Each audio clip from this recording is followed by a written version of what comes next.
नमस्कार दोस्तों, मैं हूं धीरज और स्वागत करता हूं आपका study.com के ट्यूटोरियल में। आज की इस क्लास में हम लोग जीवन का झरना जो चैप्टर है आरसी प्रसाद सिंह के द्वारा लिखा हुआ, तो उसी चैप्टर को पढ़ने वाले हैं। और ये आरसी प्रसाद सिंह के द्वारा लिखा हुआ जो चैप्टर है, तो सबसे पहले हम इस चैप्टर से जो भी ऑब्जेक्टिव है उसको पिकआउट करेंगे। ओके, देखिए कि सबसे पहला ऑब्जेक्टिव आपके लिए हो सकता है कि आरसी प्रसाद सिंह जो है उन्होंने किस चैप्टर को लिखा है। मतलब कि आपसे पूछा जा सकता है कि जीवन का झरना जो चैप्टर है उसके लेखक कौन है। तो उसके लेखक है कौन? आरसी प्रसाद सिंह। ठीक है।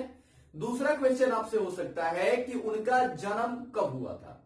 तो भाई उनका जन्म जो हुआ था वो हुआ था ये 1970 ईस्वी को। ठीक है, 1970 ईस्वी में हुआ था उनका जन्म, और दरभंगा में हुआ था। हमारे बिहार में ही है दरभंगा। ठीक है, दरभंगा जिला, उसमें एक गांव है इरावत। ठीक है, तो इरावत में उनका जन्म हुआ था, दरभंगा में। ठीक है, अब चूंकि बिहार के एकदम फेमस पोएम है ये, सॉरी पोएट है बिहार के, मतलब कि फेमस पोएट है, मतलब लोकप्रिय कवि है। ओके, अब इनकी बात करेंगे कि इन्होंने क्या क्या किया। इनकी रचनाएं कौन कौन सी हैं। तो एक रचना जो इनका सबसे पहला मतलब कि कविता संग्रह था, तो वो था कलापी।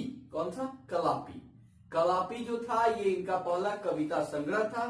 इसके बाद हम बात करेंगे, इन्होंने और भी बहुत सारी रचनाएं की। जैसे एक रचना था इनका जीवन और यौवन।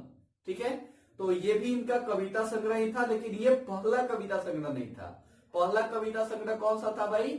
ये पहला कविता संग्रह था कलापी। तो आपसे पूछा जा सकता है कि कलापी किसकी रचना थी।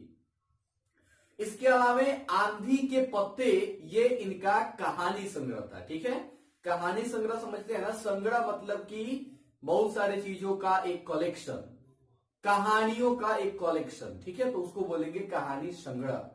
आंधी के पत्ते। ठीक है, तो ये क्या था? कहानी संग्रह। इसके बाद इसके अलावे और भी रचनाएं थी जो बहुत ही प्रचलित हैं, जैसे पंच पल्लव है, काल रात्रि है, नई दिशा है, एक प्याला चाय, और ये एक इनकी और रचना थी इनके नाम पे ही, आरसी। ठीक है, तो कहीं ये भी पूछ दे कि आरसी किसकी रचना थी, तो ध्यान रखिएगा आरसी रचना जो थी ये आरसी प्रताप सिंह की थी। ठीक है, मृत्यु ऐसे तो इनकी वो बनारस में ही हो गई थी। ठीक है, एक चीज और, आरसी का मतलब बता देते हैं आपको कि आरसी का मतलब होता है आईना। ठीक है, आरसी मतलब क्या होता है भाई? आईना। ओके, अब देखो एक कविता से ऐसे तो क्वेश्चन हो ही सकते हैं कि लेखक के जीवनी से क्वेश्चन तो हो ही सकते हैं, या फिर आपसे क्वेश्चन हो सकता है कि कविता का कोई लाइन दे दे। मान लो कि लाइन दे दे कि यह जीवन क्या है, निर्जर है, मस्ती ही इसका पानी है। ये लाइन किस कविता से लिया गया है? तो ये लाइन लिया गया है आपका जीवन का झरना से। ठीक है, ऐसे भी क्वेश्चंस हो सकते हैं।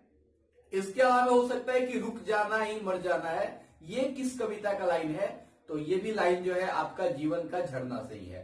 कहीं पूछ दे कि रुक जाना का मतलब क्या है, या फिर कहीं पूछ दे कि मरना का कविता में किस शब्द के द्वारा प्रयोग किया गया है, माने मरना का समानार्थक शब्द कौन सा है कविता में, तो आप कह सकते हैं कि मरना का समानार्थक है रुक जाना। ठीक है, तो ऐसे क्वेश्चंस भी हो सकते हैं। ठीक है, ये चैप्टर जो भावार्थ पूछता है उसके लिए भी वेरी वेरी इंपॉर्टेंट है, इससे भावार्थ पूछने के चांस ज्यादा होते हैं। ठीक है, ये वीडियो आपको पसंद आया होगा। अगर पसंद आया तो चैनल को सब्सक्राइब कीजिए, दोस्तों के साथ शेयर कीजिए। Thank you so much for watching this video. Okay.